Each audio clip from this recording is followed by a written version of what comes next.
Nadolig llawen I chi gyd. This is Vaughan Schofield. Welcome to Wrexham Property TV's first ever programme.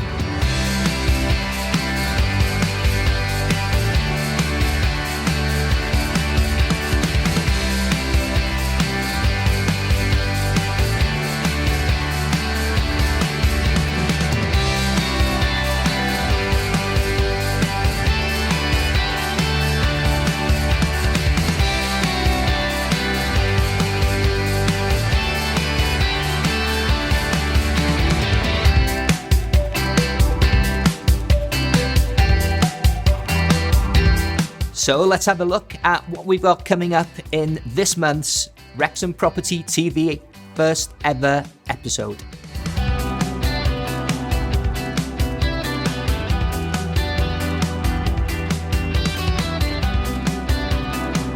Well, 2021 will last long in the memory.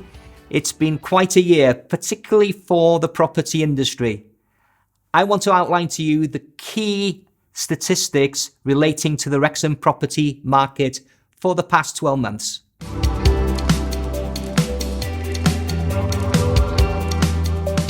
I thought it was an opportune time to do a property review for Wrexham for 2021.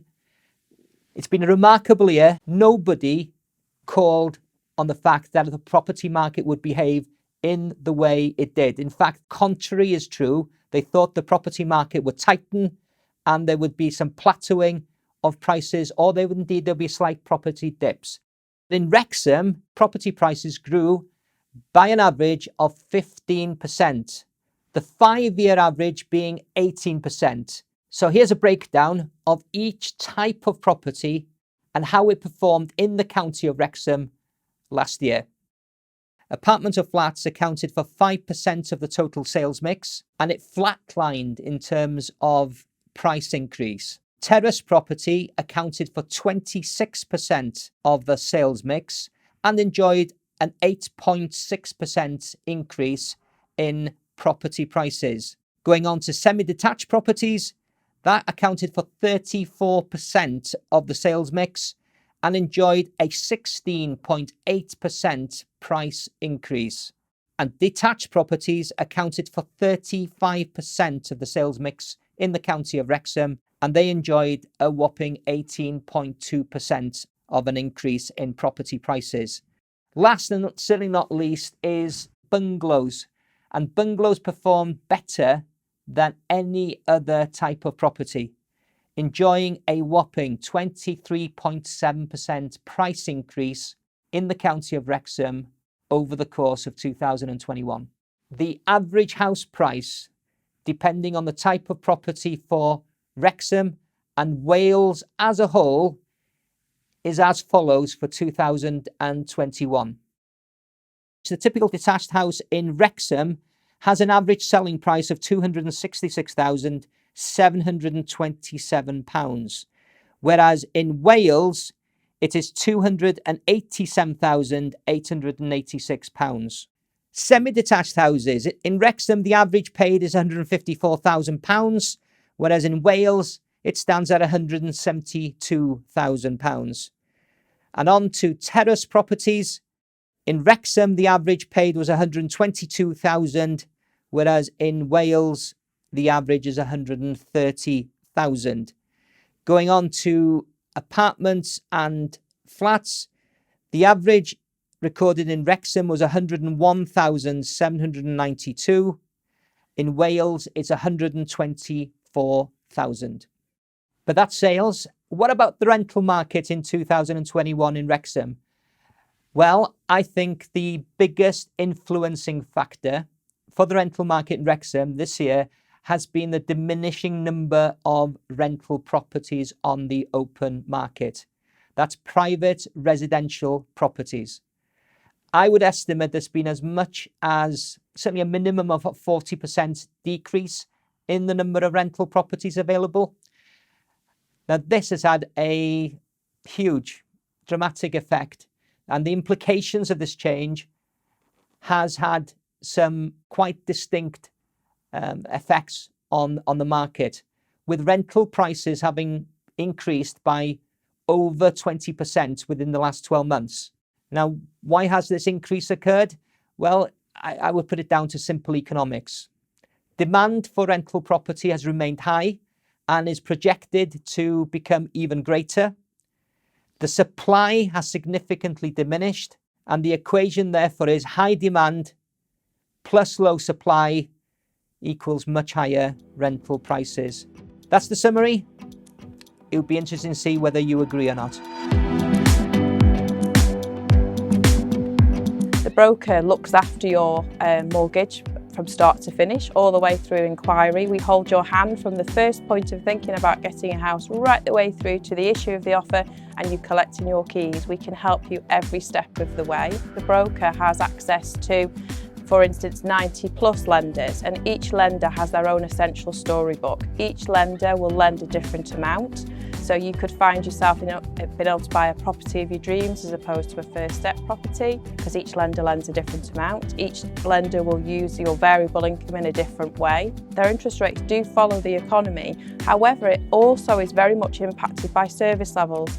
So you will find that if you want a mortgage to go through very quickly, a broker may select one particular lender over another because their service levels are so much better. So if you're unsure or nervous and you don't like approaching the estate agents or you don't like approaching the solicitors, a broker will get involved and help you with that all the way through. So mortgage rates do change very readily. Sometimes they can change daily. During the COVID period, they were going on and off sale very readily. However, as of today, the interest rates that are top of the pop, so to speak, if you're looking at purchase, up to 75% loan to value, both the Coventry and the Monmouthshire Building Society are both very strong at rates of around about 1.31 to 1.39. If you were looking for the 90% range, so if you're a first time buyer, you're looking at the HSBC or the Halifax as of today, both at 1.94. They do have different fee structures. So again, the broker would go in there to tell you which was the best one for your personal circumstances. If you're a small term investor, so for first buy to let property, Platform is currently riding at the very top at rates at 1.71, fixed for 2 years. If you are a bigger investor for property and you're a portfolio landlord, lenders like BM Solutions have some very competitive rates at 2.19 currently as of today's date. That may be different tomorrow, it may be different next week, but they are currently riding at the best at this precise second. So if you're looking to have a chat about your personal circumstances, because everybody is different and it's coming up to the end of the year, so a good time to spring clean all of your finances, you can always give us a call and we can have a chat and see if we can save you a little bit of money or give you the added surety that you may be looking for in 2022. Well, that's given you a real insight into what mortgages are available and the best deals available currently from Carys Bailey. Not only is it mortgages that have been in the news, but also conveyancing, the legal process between the seller and the buyer has also very much been in the news. And in terms of getting a local perspective, I spoke to a few local solicitors to get their opinions.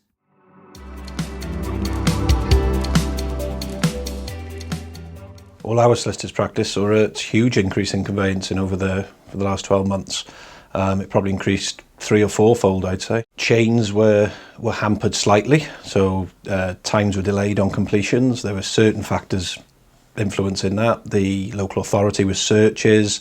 Obviously, surveyors were struggling to get into properties, and there was some resistance with, obviously, the impact of COVID on sellers letting people into their house and some sort of cautious vendors. But on the whole, everything went as well as it could. It's meant not taking many days off. It's meant not taking holidays for a lot of people. It's meant trying to recruit. Recruitment's difficult because everybody's in the same boat. We've also had delays caused by organisations like banks and the councils getting their searches back late and the banks getting their mortgage offers in late. Certain sectors had many employees working from home, so their access to computer systems to check search records and valuations, etc. were impacted. Certainly with surveys, the pinch point was very much at the start where we were waiting for mortgage offers to come through. Searches obviously delayed at that stage, and we were experiencing then at the back end of the conveyancing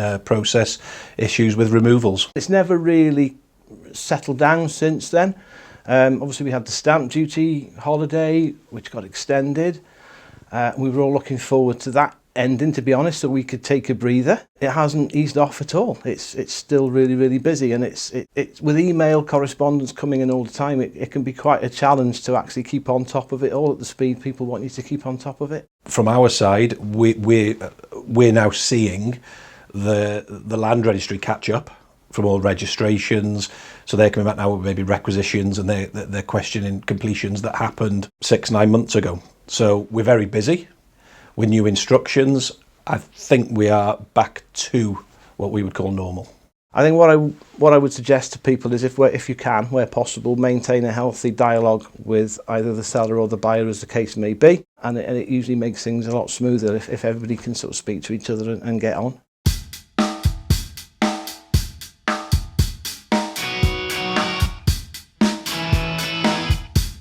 Well, the hottest subject on the street of Wrexham over the last few weeks has undoubtedly been city status or town status. I've been lucky enough to get the agreement of both Councillor Phil Wynne and Councillor Mark Jones to come and meet with me to discuss their opposing views on this very hot subject. Firstly, Vaughan, can I just say a big thank you for allowing me this opportunity to promote the argument for a city bid for Wrexham. Obviously, I've been thinking about how we can actually improve the inward investment into Wrexham. We're fortunate with our leader of the council, Mark Pritchard, that he's been working tirelessly over the last few years through the North Wales Ambition Board and the Mersey Alliance and other networks to see what investment we can get into Wrexham. We've got 2 new Hollywood stars that have taken over the running and ownership of Wrexham Football Club. And we've got an international spotlight on Wrexham. Who would have imagined that a few years ago? You just couldn't make that up. So that part, certainly, we've hit the jackpot as a town. We have indeed. So I believe we need to take advantage of that as well. The city bid is not an end game. We just don't. That is not the prize we're after. What we're after is inward investment and other good things to happen for Wrexham. We've got to future-proof the fortunes of our town going forward as well. And for Wrexham to have its fair share of the Welsh Government's fortunes, is we've got to be at that top table where currently Cardiff, Newport and Swansea are. I think we need that official footing recognition for Wrexham as the capital of North Wales, and the city bid is just one way of possibly anchoring that. There are large companies that want to invest in Wrexham, particularly on the back of the Wrexham Gateway project to do with the racecourse development. Conversations I've heard are that these are international companies and they don't naturally invest in towns. We need to rebrand Wrexham if we're going to get that inward investment that creates jobs and wealth for Wrexham. From reading the local newspaper, I know you're very strongly on the side of retaining the town status. Can you possibly tell us why? I think if you're making the case for change, which city status is, you've got to explain why that change needs to happen and how it will benefit the town. And the council has paid tens of thousands of pounds of public money for a consultant who failed to find any material benefits of city status. And I think at that stage you've got to say, well, why are we going for city status? And I can't see any reason, if there's no economic benefits, that it's anything more than a vanity project. There's lots of work going on in the town. There's work going on in the Wrexham Gateway to transform the racecourse area and the train station area. The market here is up for regeneration. We've got Chapter Court going on. All these things are happening as a town. What can we not do as a town that we could do as a city?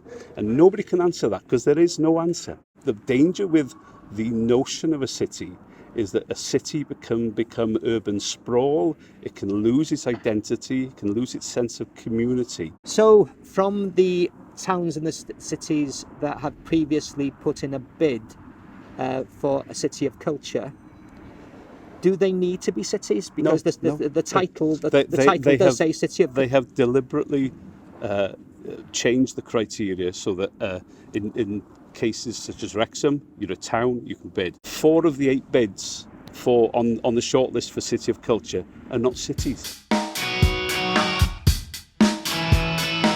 Well, if it becomes a city, the prices raise the city prices, and we don't. It just attracts more people. I like it as we are. I go for city status because I think it'd be a good thing for the town. Whether we get it or not, we don't know, do we? Oh, I'd want Wrexham to submit a city status application as opposed to remaining a town. What does city status really mean? I'm struggling with it a little bit. There's not been enough information given. A town, really. Town? And why is that? It's always been a town. I grew up in Wrexham, and Wrexham Town football. Wouldn't say on the same Wrexham City, would it? I don't think it's my role really in this film to give you a personal view, but certainly if on hearing the two interviews you've made your mind up, I guess the way democracy works best is then for you to lobby your local councillor and make sure that they understand what your view is. Thank you very much for watching the first programme of Wrexham Property TV. All that is left for me to do is to wish you and your families a very happy Christmas. Nadolig llaw i chi gyd.